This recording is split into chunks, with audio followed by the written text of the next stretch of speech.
y'all so much. Go ahead and sit down. It might not be any good. It might not have been worth that standing over. It's a pleasure to be here tonight, and I tell you, I'm just humbled by your introduction and the hard work, Jared, that you and Avery and our host committee and all of you have put into this. This is a beautiful evening, and I'm just excited to share my vision for Florida with you. But I want to begin because we're going into Veterans Day weekend this week, and I can't tell you this evening how many folks have said, you know, we're keeping you in our prayers, and we're lifting you up, and we appreciate what you do. And we began this evening with a prayer, and we went into the pledge and the Star Spangled Banner, and all of that freedom that we take for granted so often was bought and paid for by veterans. So if our veterans would please stand if they can, and wave their hands if you're not able to stand, and let's give our veterans the recognition they deserve. Thank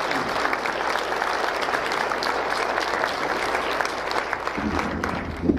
Now, because we opened the evening with a prayer, I feel obliged to come a little clean with you about a portion of that video. There was a portion of that video that involved a pumpkin patch. Now, we've got enough farmers in Columbia County to know there aren't a whole lot of pumpkin patches in Florida. So let me tell you about that pumpkin patch, and it has to do with a farmer who knows how to market. Down in Delray Beach, there's a produce stand called Bednar's. Longtime farmers in Palm Beach County. And they grow squash every year. And they grow a lot of squash. And they built this produce stand right there off of 441 in Delray Beach. And you can sit on their farm, and you can look at the high-rise condos that are all around them in Palm Beach. I mean, there are more people in one building vertically than there are in all of Bartow horizontally. And so they started this produce stand to get people in, get them used to coming in and buying all the groceries. And they got to thinking about Halloween. And about the time that they're done harvesting their squash, they've got all these vines still in a nice, neat little row. So they buy a truckload of pumpkins, and they put the pumpkins out on those vines. And people come in by the busload on Saturdays to pick a pumpkin for their family for Halloween. And so I asked old Steve Bednar, I said, Steve, how many times a day do you get questioned about why the pumpkin's not attached to the vine? He said, I never had one ask it yet. So that's the great pumpkin patch down in South Florida. I am from the big city of Bartow. And, there was a time in my life when I would have said, Bartow's kind of like Lake City. Well, I can't say that anymore. I mean, y'all just exploded. So it's like Lake City used to be before you had two interstates. How about that? And I'm a fifth generation Floridian, grew up in the citrus and cattle business, still in the citrus and cattle business. What's left of our citrus business after old Irma put about half the fruit on the ground. And we were taking some people through there and showing them the damage from the hurricane, and they said, oh my goodness, I thought that y'all had a lot of damage, but I just see this beautiful fruit, and it's all colored up, and it seems kind of early for it to be so colored up. And I said, that's not maturity, that's rot. It's not supposed to be on the ground yet. that is the effects of the storm. So in farming, you never know what you're going to get. But I grew up down there, and that's where I'm raising my 4 children. I am constantly reminded of how dumb I am because I have 3 teenage girls. And so I have a 16, a 15, and a 14-year-old. And then me and my 11-year-old son, we just take refuge wherever we can. But it is, as a multi-generational Floridian, I mean, I just love our state. And every decision that I make about our state is rooted in the knowledge that a whole lot of people came and carved and hacked and plowed their way through a wilderness to make the life and the farm and the ranch that I get to participate in and work on possible. And so every decision I make is for the long-term good of Florida, not just a Band-Aid, not just a patch to get us through this election or this fiscal year or this budget cycle. My wife is an Air Force brat. She was born up the road in Valdosta and grew up all over the world. We met at the University of Florida. I like to say that she saw the world and picked Bartow. But she was in Garmisch and Guam and had to live in Moscow for 2 years. And then her dad got transferred from Moscow to Montgomery, Alabama. And she said, you talk about getting strange looks when you get to the new school and you're having to explain that the last place you lived was Moscow, and this is in the early 80s. But I knew that I was making progress with Melissa when on our second date she gave me a piece of the Berlin Wall, because she was in Berlin when the wall came down in high school and hacked it out herself. And it was one of the good pieces with the graffiti on it. She reminds me often that the people who aren't multi-generational Floridians often remind us, who've lived here our whole lives, of just how special Florida is. And we get to live in a state, and I know you see them up and down the interstate all the time, and they clog up your restaurants. It's harder to get into Chick-fil-A because of some of these folks. But we live in a state that people save all year to come visit. I mean, their families are throwing their spare change in a great big water bottle, saving up to come down here for spring break or for a long weekend or for a summer vacation. And they know that the time that they spend here in our state is going to be so powerful that their own children will bring their children back a generation later to recreate the same experiences. That's pretty powerful.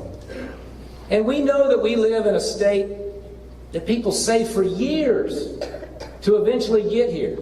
I mean, right now, somewhere in America is already shoveling snow, dreaming about getting to Florida.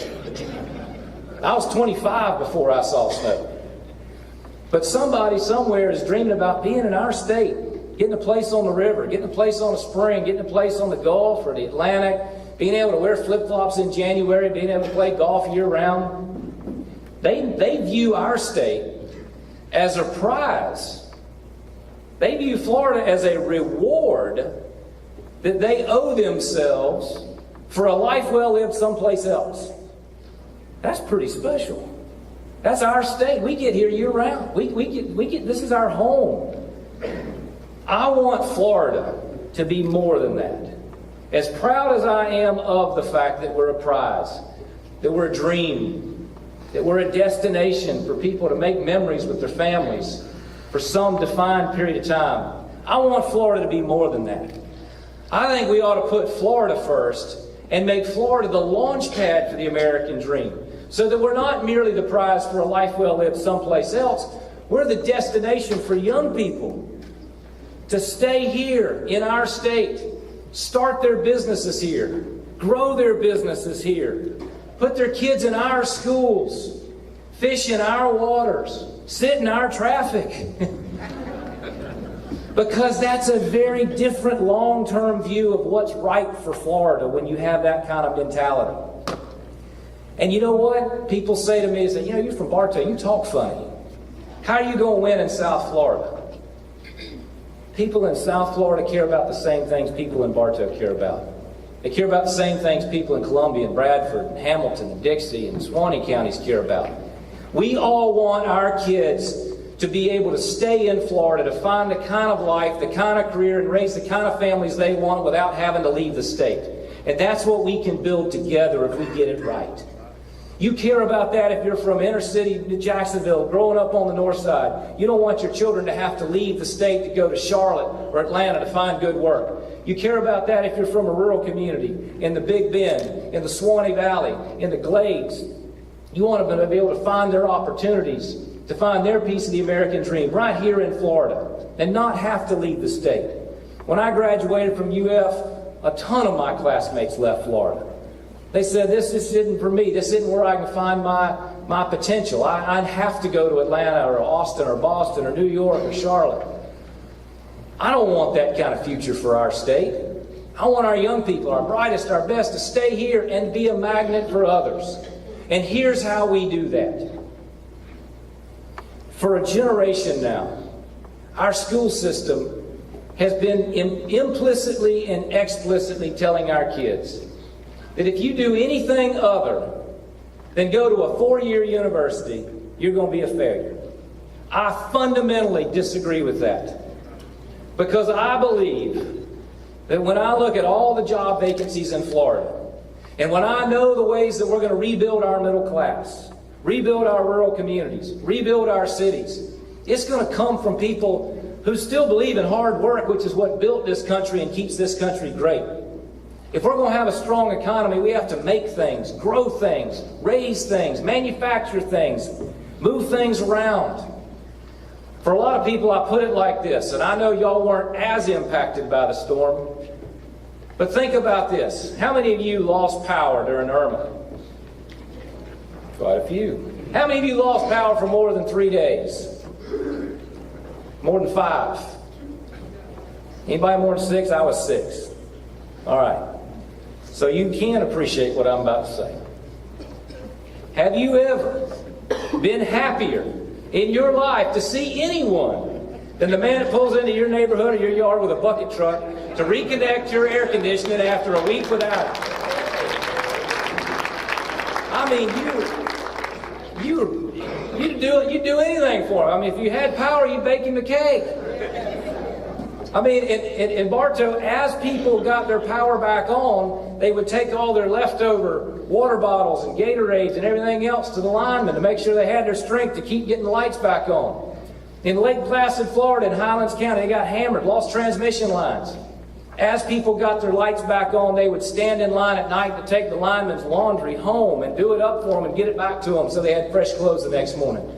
We treated our fellow Americans who were there to help us in the way that we would want to treat our fellow neighbors. And all those linemen who helped get our lights back on, they're going to have a good Christmas. I mean, they're going to be some new four-wheelers bought in the United States. Those are good jobs. Those are great jobs. And the age of that workforce continues to grow. I believe that we need to put vocational, career, and technical education back into the middle schools, back into the high schools.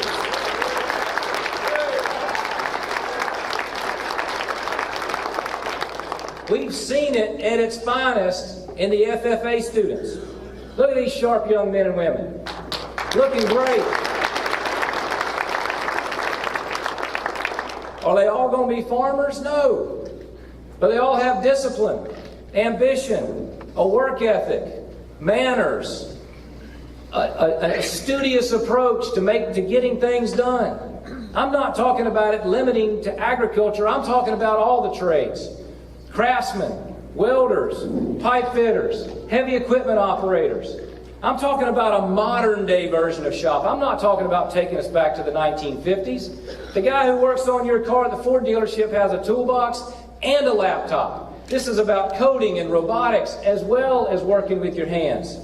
If we're going to be a society that builds things, if we're going to rebuild the middle class that's disappearing in our country, and we're going to start in Florida by exposing our young people to what they could earn in any range of these professions before we pressure them into student loan debt for a degree they don't want and can't use.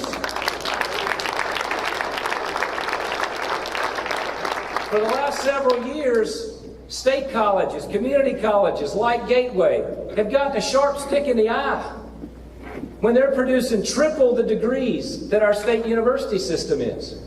And make no mistake, I'm not pitting one against the other. We need both. But we have been putting too much emphasis on the university side and not enough emphasis on preparing young people to do what they love, to start a small business, to go create a small manufacturer, and make more money than the algebra teacher who's been driving them crazy for the last 2 years. We can do this. We have the model. It's Vo-Tech. We have it in ag. We've got to expand it. We've seen how it worked in the past in this country, and we've got to destigmatize hard work, free enterprise, and capitalism. And when we do that in Florida, we'll continue to flourish and diversify our economy, and we can do that. We also have to put common sense in our education system. I'm a product of our public schools, man. But it was easy when I was in school. You had a couple of different elementary schools, and you all went to Bartow Junior High, and then you all went to Bartow High School. It was pretty simple. You didn't have to put a whole lot into it. Now, when I drop off my daughter at middle school, particularly towards the end of the year, they've got signs at the drop-off circle, like political signs, recruiting students to different high schools. Say, are you interested in a career in law enforcement? Are you interested in a career in the military? Apply today for the Summerlin Academy, a public magnet school. Are you interested in accelerated education? Apply for International Baccalaureate. Do you want to graduate from high school with your AA? Here's a dual enrollment course. You're going to save your parents a ton of money. You graduate with half a college already paid for. You interested in the performing arts? Apply today for this school. Ladies and gentlemen, when I was in school, the only folks who got recruited were quarterbacks and pitchers, and I was neither. Now we're actually recruiting based on academics, and you can customize learning for your kids. It's incredible how choice has transformed the educational opportunities for our kids. They got virtual school. You can get classes out of the way in the summertime. Last summer we were down at the beach. People who rented a house next to us, they had a puppy, a young yellow lab, running around with a Fitbit on the collar. I kind of studied it for a little bit. That looks an awful lot like a Fitbit. So I called my daughter over, and because she was friends with these people, and I said, "Why does the puppy have a Fitbit?" She said, "Well, she's taking this PE course online, and she's behind in her steps."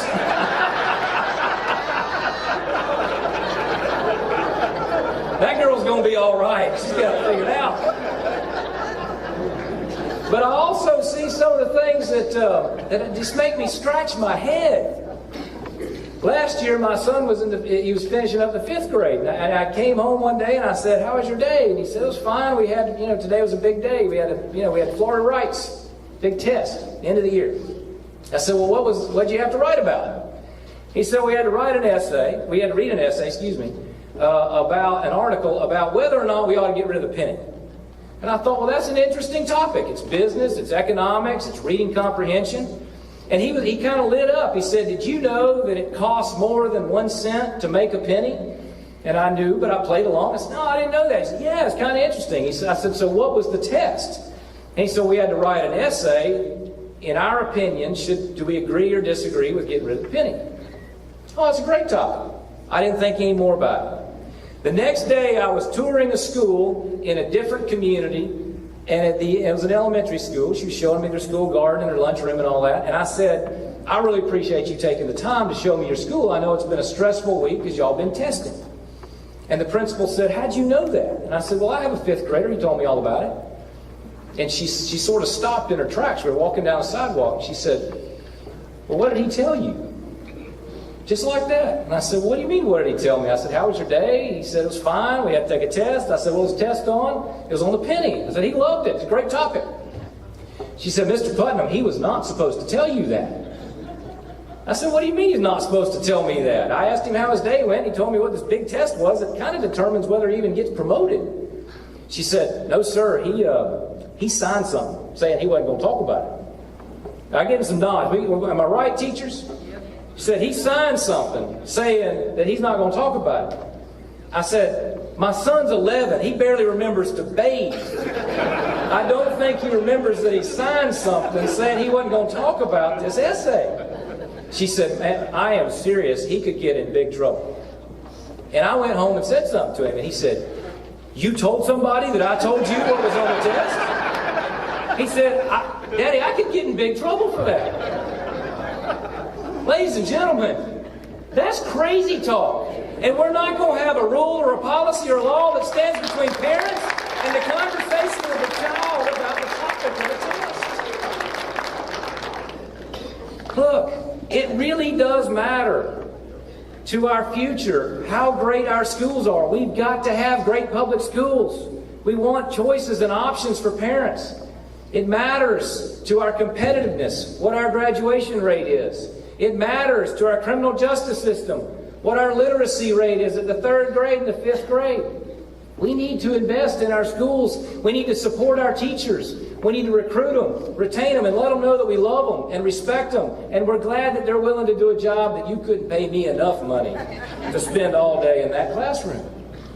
We've got to rally behind them as a community. You see that in our communities. You still see people support the band and show up on Friday night and have their back. That's what we have to instill again, because we're all in this thing together. Workforce development, instilling a sense of hard work and character and skills. Look, as happy as you were to see the person who turned your lights back on, how happy will you be when they finally get the debris out of your yard? I've got an oak tree still laying across the yard. Somebody's got to do that. China can't do it. India can't do it. There's not a call center to come bring a front-end loader and a dump truck to move the millions of tons of debris out of Florida. That job's not going to be outsourced. They don't have a robot that's going to be running that cat down the road to then load the dump truck, and then take it to the landfill. Somebody's got to build that piece of equipment. Somebody's got to operate it. Somebody's got to train the person to operate it. Somebody's got to service it. They've got to know how to run it so they don't break your water line. They don't tear up your fence any more than they already have. These are good jobs. Why isn't anybody focused on the fact that that's the third biggest job vacancy in Florida? Truck drivers and heavy equipment operators is the third biggest job vacancy in the entire state of Florida. Number one is nursing. I don't know about y'all, I want good nurses, qualified nurses. I want plenty of them.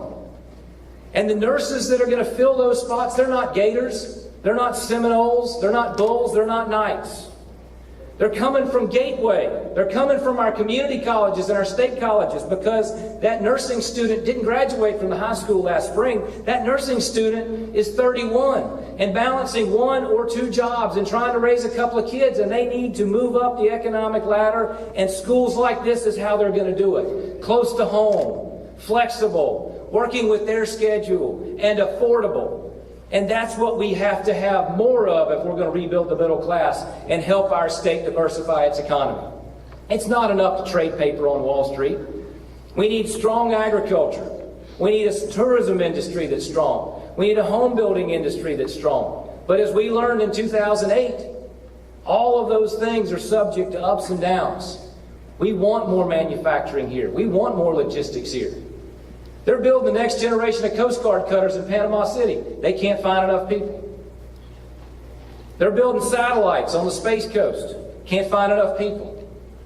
I don't know about y'all, I'm an employer. I can't find enough people. Can't find good people. Can't find people who don't want a participation ribbon for showing up 3 days in a row on time. People that you're going to put in a heavy piece of equipment and trust them not to get other folks hurt. Ladies and gentlemen, this is important to our future, and it will be the number one priority I have as your next governor.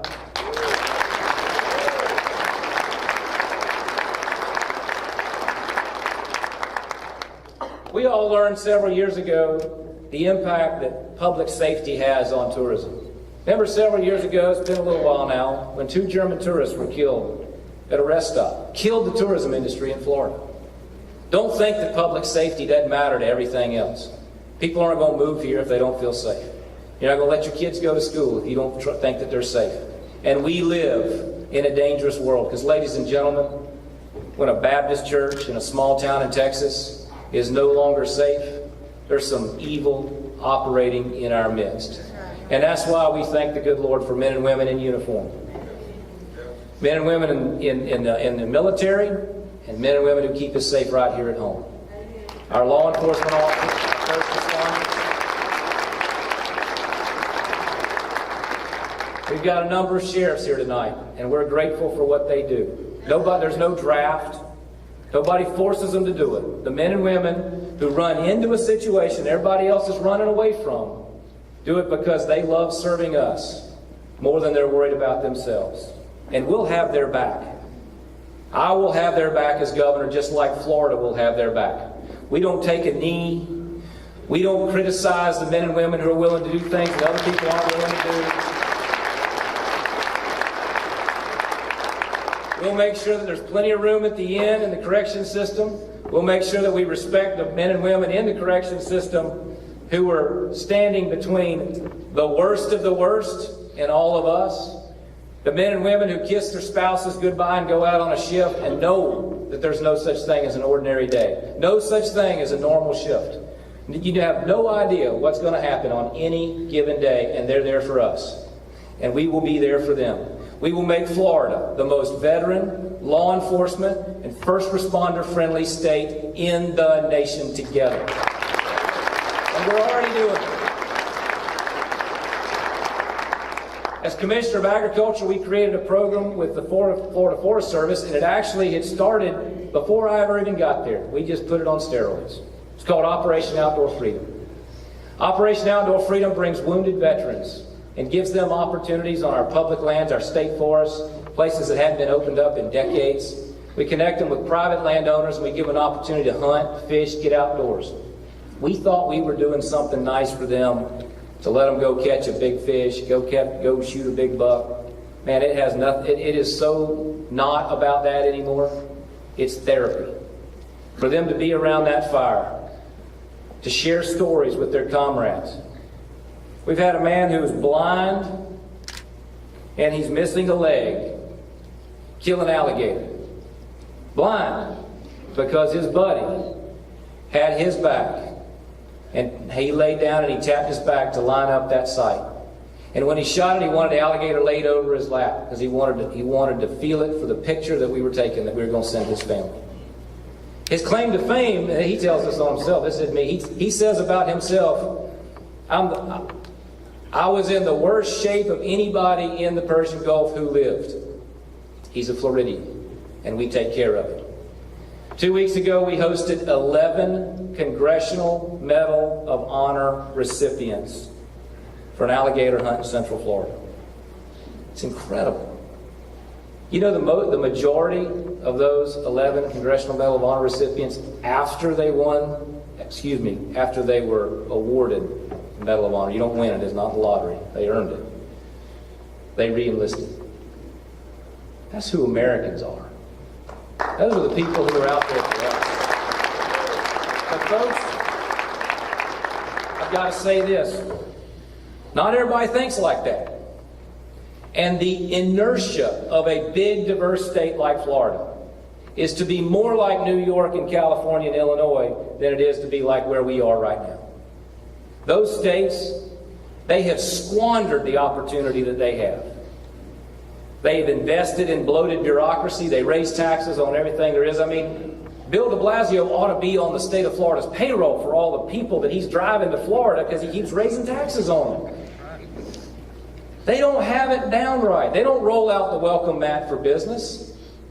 We have a choice in the next election. And the left wants Florida to look more like New York than like Texas. And we can't let that happen. They want to soften our criminal justice laws. They want to make it harder for people to start the business and find their dream. Businesses that begin in a garage, begin in a spare bedroom.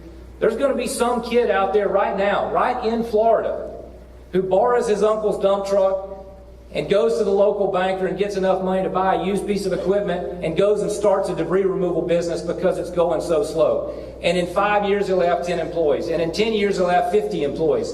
And that's the way the system's supposed to work if government gets out of the way. And that's the kind of state that we want to create and build so that people feel that they have that opportunity. But the left, they want us to be more like New York or like Chicago. They want to take away our gun rights. In Florida, we have 1.8 million concealed carry holders in this state, the most of any in the country. And that, along with law enforcement, along with tough laws, Florida's got a 46-year low in the crime rate. 46 years. Let's give the men and women in law enforcement a round of applause to make that happen. There are people who want to make Florida a sanctuary state. That can't happen. Not on my watch. Not when I'm governor. The law is the law. We follow the law. We respect the men and women who enforce the law. We back the state attorneys who prosecute the law and the judges who are willing to stand in judgment of the law and get judgments and get judges who will interpret the law, not try and make it from the bench. That's what we do in Florida. Folks, these are the challenges of our generation. We are in a great place. I wouldn't trade Florida's problems or Florida's potential with any other state. When we came into office, Governor Scott and I in 2010, we took office in 2011, unemployment rate was almost 12%. Today it's under 4%. I'm an economics major. It's an ag economics major, but it's still economics. We were taught that 4% was full employment. We're at 3.8 statewide. Crime's at a 46-year low, but at the same time, there's so much yet to be done. There's so much potential still sitting on the sidelines. Too many young people who are being pressured in a direction they don't want to go and end up up without the degree, but with the debt. $70,000 on average. That can't happen. Let's give the kids who are university bound and the kids who are college career bound the same options to succeed in life. Have guidance counselors that show them what the income levels are of the different jobs. Because I promise you, the European art history major may make a mean cup of coffee as a barista, but the one who's the plumber who shows up to fix your problem right before the in-laws show up on Thanksgiving is going to be making a lot more money per hour. And there's pride in that. There's pride in having your own business. There's pride in being a part of that team. There's pride in working hard. There's pride in building things and creating things. I'm from phosphate country. Phosphate has to dig holes. They dig holes so that we can have fertilizer so that the Midwest can feed the whole world. If we don't feed the world, we got all kinds of problems. When there's food, you got lots of problems. When there's no food, there's only one problem. Those miners, those welders, all the jobs around that industry, they make a good living. But the guidance counselor's not telling them how much they could make if they were doing that. They're saying you really must go this way, otherwise you're going to be stigmatized in society. That's going to end. And we have the model right here in the national blue and corn gold jackets to show us what a vocational program success can look like. We'll invest in our infrastructure so that we don't have to spend quite as much time in traffic on 75 on game days. But it's not just our road infrastructure. We've got schools in the Panhandle that have to shut down the library for a month because they've only got 5 computers with internet access, so they're doing 5 third graders at a time on a test that ought to be done in 2 hours, and it takes a month to get everybody done. Meanwhile, nobody can use the library. It's our water infrastructure. Water's our golden goose. As a farmer, believe me, we need plenty of good, clean water in the state of Florida. But it's also why people move here. It's key to tourism, clean beaches, real estate. We better take care of our water. We're going to protect the things that make Florida, Florida. And as a 5th-generation Floridian, I know the things that make Florida, Florida, and so do you. And we're going to make sure that they're still around so that our kids can enjoy what it's like to go out there and scoop up those scallops in Steenhatchee, to go up there and watch that redfish tail, to watch the whole world wake up from a tree stand, to understand the beauty of paddling down our springs and our runs on the Santa Fe or Itchituckney, to be able to paddle around Old Naked Ed without teaching the kids more than they want to know. I don't know what kind of county you're running around here, Sheriff, but I can assure you we don't tolerate that behavior in Polk County. Look, ladies and gentlemen, we all know that we're blessed as a nation. We all know that we've just been showered with blessings that most of us are just not adequately grateful for. And among the blessings of our nation, we get to live in one of the better states. I mean, when it gets below 70, we go pull out our good jacket. I mean, we get the good camo. We get to live in a place most people only dream about visiting or moving to. People come to a convention in our state, their newspaper writes dirty articles about them because we're like, oh, you're goofing off in Florida. That's our home, year-round. But we have an obligation. We have a solemn obligation to the next generation to make the kind of investments and to focus on the important things, to give them the opportunities that they deserve, to be able to stay in our state, to build that business, to grow it, make things. And when we do that, we're going to rebuild the working class. We're going to rebuild the middle class. We're going to support the working men and women of this country who make it all go, who make things happen, and keep us in a position so that we're not dependent on other countries for anything. Not for our food, not for our energy, not for the things that we need. I mean, if we get in the trade war with Asia and they cut off our supply of DVDs and TVs, we can live. But if we cut off some of the other countries who can't eat, they're in a bad way. And we're never going to allow our state or our country to be in a position where we don't still feed the world, create our own energy, and have the ability to build, make, manufacture, and create things. I mean, we're the state that put a man on the moon. We ought to be the state that leads in the innovation for the next giant leap for mankind. And that's what we can do together. That's what this campaign's all about. And whether you're in Hialeah or Hilliard, whether you're in McClenny, Pensacola, Key West, Miami, you care about the same things. You expect the system to work for you instead of just constantly throwing up obstacles. You expect your kids to be safe in school and to learn a year's worth of learning while they're there. And you expect that when you have a great idea, that it's not going to be some bureaucrat behind some window who's telling you that you can't do it. That's not the American spirit. And that's not what Florida's going to be. This campaign is about the grassroots. It's about events just like this, in coffee shops and barbecue restaurants, in gymnasiums and coliseums, in main streets, in small towns, and in our biggest cities. I need you to be my strongest, most vocal advocate, because there's nothing more powerful than what you say to your friends and neighbors, to your employees, to the people who sit next to you in church, the folks who are in Rotary and Kiwanis with you, the people sitting next to you at that big fancy stadium in Lake Butler watching that Jumbotron. I mean, there's no TV commercial that's ever been made that's more powerful than what you say to your neighbors. No mail piece that's ever been designed that's more persuasive than you getting personally engaged in this. That means a bumper sticker on your car. That means a yard sign in your yard. That means a 4x8 on the farm. That means spray paint in a hay bale. That's real grassroots passion. That's what our founders intended when they risked everything to create this country. That's what our politics was meant to be. That's what our politics can be. And that's what our politics will be when I'm your governor, ladies and gentlemen. Thank you. Thank you for being a part of it. You could have been 100 other places tonight.